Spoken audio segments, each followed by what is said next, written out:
Hello, my name is Carolina Munoz, and today I am going to talk about a specific topic in education that we usually avoid because we don't know how to define the difference between those three aspects. Those three aspects are assessment, testing, and evaluation. So let's begin. Let's see. So now, if someone asks you, how would you think? Oh, no. Let's see. If someone normally asks you, hey, how do you think you can see if someone learned optimally or not? What would you answer?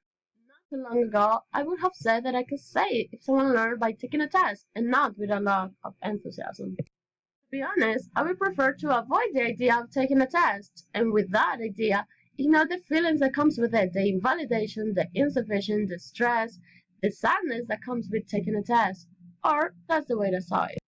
But nowadays, and with the knowledge I have now possessed, I can say that taking a test maybe make me a little bit nervous, but now I know that it's not the only way to measure my knowledge.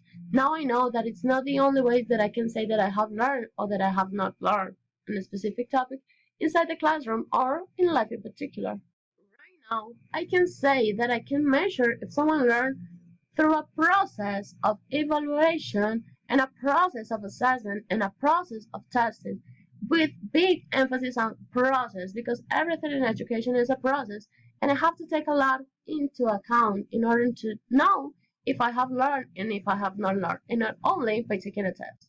In the process of acquiring knowledge, we have to take into account different contexts, different aspects of someone's life, and we cannot just focus on one thing in this person. So, in the next session, I will cover a little bit of the information about assessment, testing, evaluation, how all those three aspects are combined, are working together, but are not the same in order to have a sufficient learning process in the student. First, let's begin with assessment. Assessment can be seen as putting value in something, putting a student through a lot of assessments.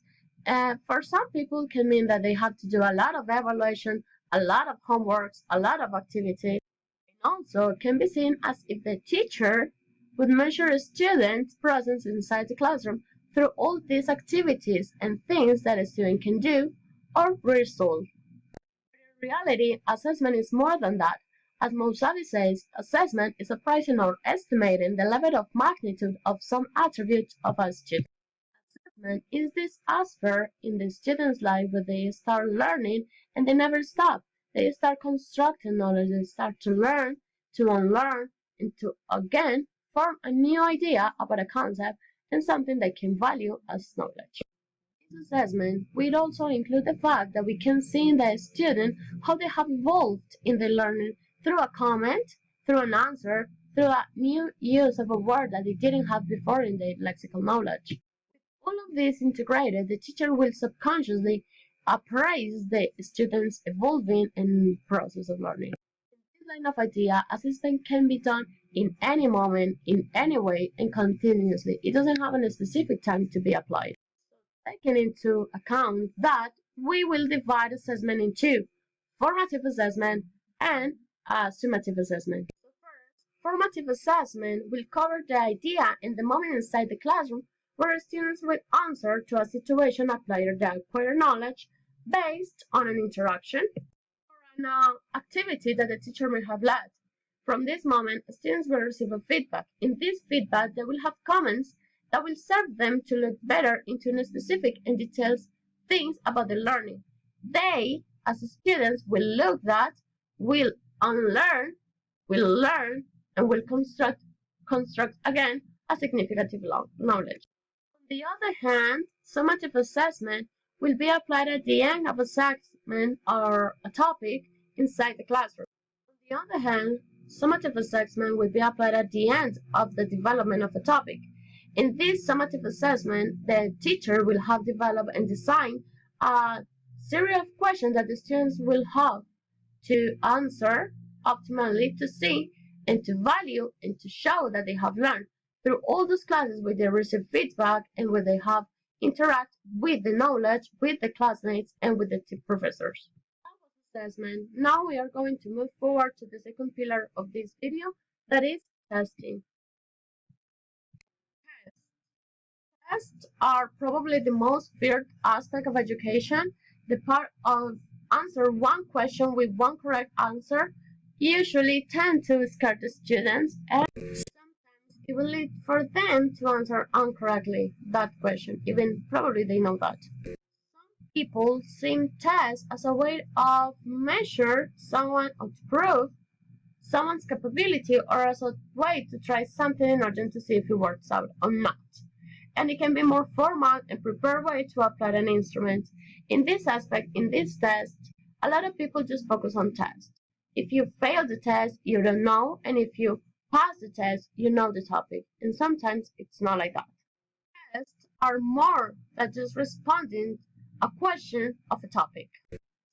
Tests are the genre of assessment techniques. This means that test is a method of measuring person's ability, knowledge, or performance given a certain domain.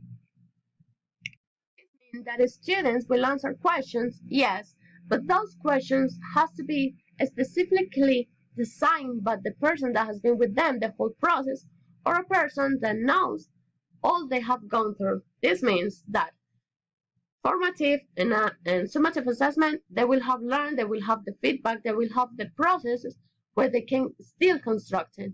And in this test, they are going to see if they really have constructed this idea, where they have already made this idea in this process method in order to be applied, in order to answer correctly.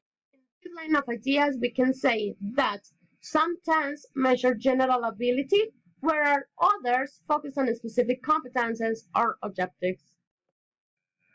So we have seen assessment, formative assessment, summative assessment, testing, and now we are going to look to the third pillar, that is evaluation.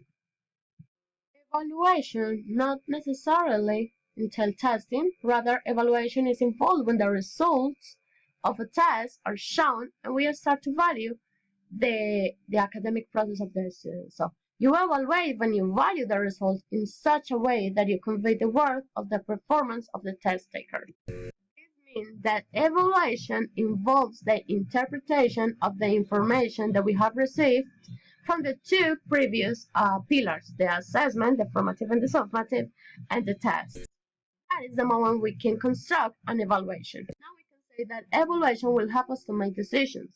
Some decisions, such as continue with the students' processes, or if we have to reinforce some aspects for them to have a more integral, more optimal, more holistic knowledge.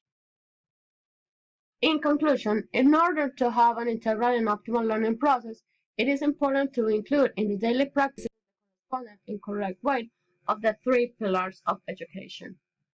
And in the same line of ideas, tutors and teachers inside the classroom should have into account the integration of these three fundamental pillars.